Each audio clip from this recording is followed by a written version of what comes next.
Articles and thoughts on Vedanta. Param Pujya Sri Sri Sri Sachidanandendra Saraswati Mahaswamiji, HoLenaraseepur, Adhyatma Prakasha Karyalaya.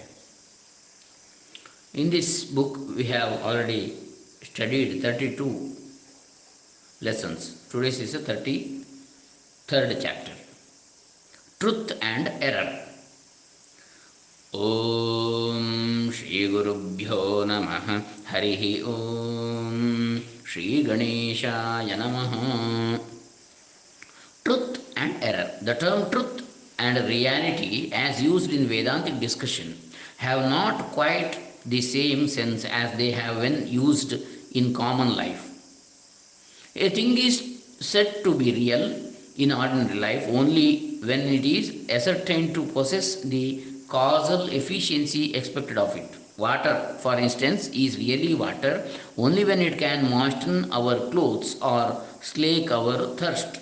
Mirage water, however, is not real water because even while it appears to be like water from distance, it fails to stand the test of causal efficiency. Therefore, people conclude that it is an error to think that it is water. There is no truth in that thought.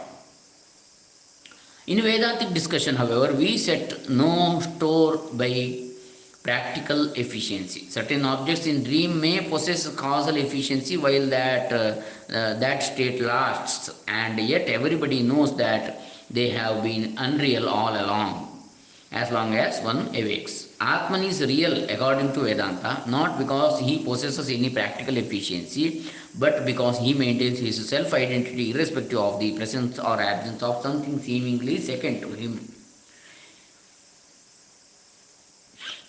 He has an undeniable nature and he does not stand in need of any proof for his being such because he exists in and for himself. In himself and for himself. We may think anything that is not self. For instance, our bodies and senses supposed to pertain to us cease to be such during our dreams, which present their own set of the body and the senses, which are sublated and the moment we awake. True, people do believe that the waking body and the waking senses continue to exist even while they dream, but that is only waking belief.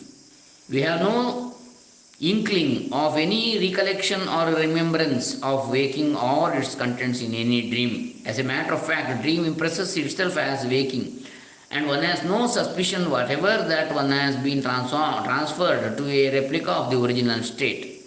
A critical observation of the two states, however, discloses that whereas the two states together with their contents, the knowing ego, knowledge, and its objects replace each other, the witness in whose light of consciousness each of the states appears and disappears maintains its unchanging self identity and therefore, in the strict sense of the word, really real, the witness. This is further confirmed by what is called deep sleep, where Atman is intuited to be as he really is, without a second even to be witnessed. One more circumstance deserves to be noticed here. Phenomena in both waking and dream are characterized by limitation of time and space, and invariably exist in time or coexist in time and place. From this fact, we have to conclude that the states themselves cannot be said to exist in time or place. Their being, therefore, cannot be equated with that of the phenomena within each of them. They have being only in so far as they appear in the light of the consciousness of the witness and is entirely dependent on it. The witnessing consciousness, on the other hand, is not enveloped within either waking or dream, in each of which the ego is conscious. From the strictly real point of view, however, time, as we have already seen, is contained within waking or dream, and there is no notion of time or space within deep sleep. There is no one ego common to all the three states, and thus viewed, these are not states of consciousness at all. The consciousness of the waking ego may, for the nonce, be conceded to be occasionally active, vivid, or dull. And in this sense, that consciousness may be supposed to pass through several states. But How can waking, dream, and sleep depend solely on the witness and have no one time series in which they may be said to occur to be real states of consciousness? The case of the witnessing consciousness is altogether different. Its being is not existence in time or place, nor is it a coexistence like that of phenomena seen in waking or dream. It is pure being which has no characteristic features and forms the very essence of the witness. The consciousness of the witness, likewise, is quite unlike that of the waking or dreaming ego, for it is neither an event in time or consciousness of an external object. It is pure consciousness devoid of all specific features and forms the very essence of the witness. There is again no distinction between the pure being and the pure consciousness of the witness. Being is consciousness and consciousness is being.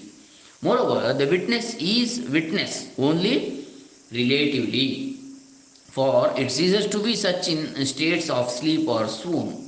From this point of view, we have to conclude that a witness in its pure essence is the only reality in the strict sense of the word, and its reality being absolute. Vedanta calls it Atman, the all pervading self, or the Brahman, the infinite. Next, chapter 34, the interpretation of the Upanishads.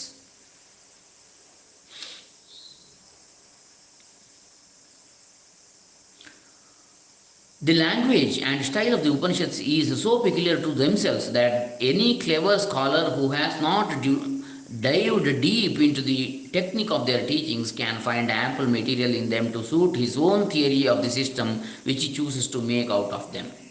Some of the early Oriental scholars were tempted to believe that the authors of these ancient works were poets who taught the worship of the powers of nature. The founders of rational schools of Indian philosophy like the Sankhya or the Vaisheshika imagined and advocated that the cause of the universe, which they independently inferred according to the principles accepted by their school, found its support in the Upanishads. Shankara writes in this connection, एवमन्येऽपि तार्किकाः वाक्याभासयुक्त्याभास अवष्टम्भाः पूर्वपक्षवादिनः इह उत्तिष्ठन्ते तत्र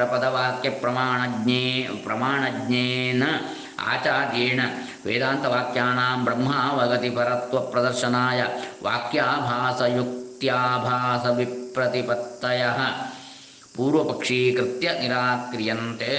सूत्रभाष्य. Likewise, there are other speculators who have for their support texts seemingly advocating their doctrine and frail arguments in favor of objections to the genuine teaching. In these circumstances, the venerable teacher, Badarayana, who knows the spirit of words, sentences, and the valid means of right knowledge, takes up these misconceptions arising out of the garbled quotations and sophistic reasonings as prima facie views to be refuted in order to show how all Vedantic texts purport to induce the intuition of Brahman.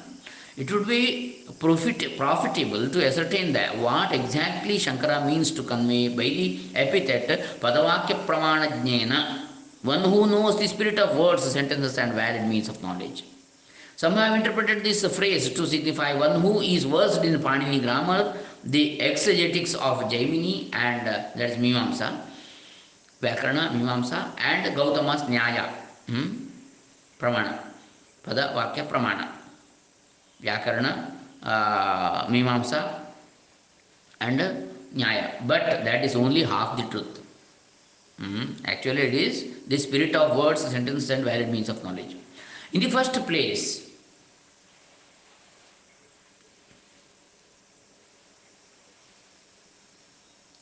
we may illustrate what is meant by the knowledge of the import of words by referring to the misinterpretation of the term Sakshi, witness, by certain Vedantic schools who insist that the self is invariably an entity corresponding to the notion of me. They argue that the knowership of the self is obviously supported by this word as vouched for the Panini's rule, Sakshat Drashtari Samjnayam, Panini 5-91, which derives the word so as to mean an immediate seer or knower. This misinterpretation obviously owes its origin to ignoring the Shruti, which says that the Sakshin is Kevalo Nirgunascha Shvetashwadra Upanishad 6:11, non dual and without any specific property. These interpreters have laid stress on the word Drashta, seer, and not upon Sakshat, immediate, as they could have surely done by understanding the spirit of the Upanishadic text.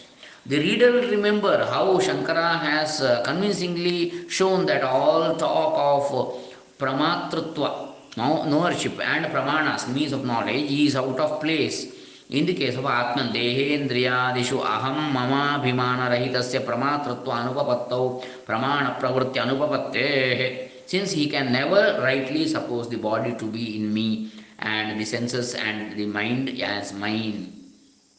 Secondly, that Brahman can never be denoted by any particular word nor be regarded as expressible by a sentence consisting of words denoting qualities and something qualified, as is proclaimed by Shankara in his commentary on the Taittiriya text Satyam Jnanam Anantam Brahma. Brahman is reality, consciousness, and infinite.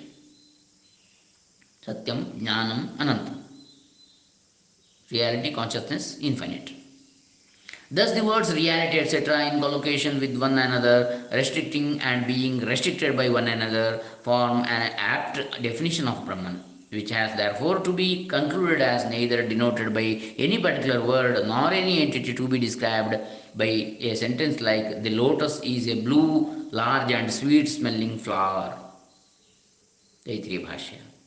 And thirdly, by the epithet Pramanajna, one who knows the nature of the valid means of knowledge, we have to understand not only that the empirical means of knowledge cannot objectify the transcendental entity Brahman or Atman, but also that in addition to the Shrutis and other textual sources, which suffice to give us a knowledge of Dharma, intuition and reason subservient to final non dual, that is Anubhava Pramana, Shruti Pramana and Anubhava Pramana. True final non-dual intuition, that is Advaita Vedanta.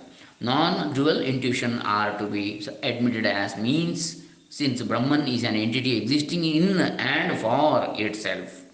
For more of this in a subsequent article. So next article we shall see in the next class, the next session. That is certain terms used to define Atman. We shall see in the next session. Hare Ram, Hare Krishna. Sarve Jana Sukhino Bhavantu Lokah Samastah Sukhino Bhavantu. सद्गुरु चरणार्पितमस्तु शंकरार्पितमस्तु सच्चिदानंदेन सरस्वती चरणारविंदार्पितमस्तु सज्जनाः सन्तु निर्भयाः ओम तत्सत्।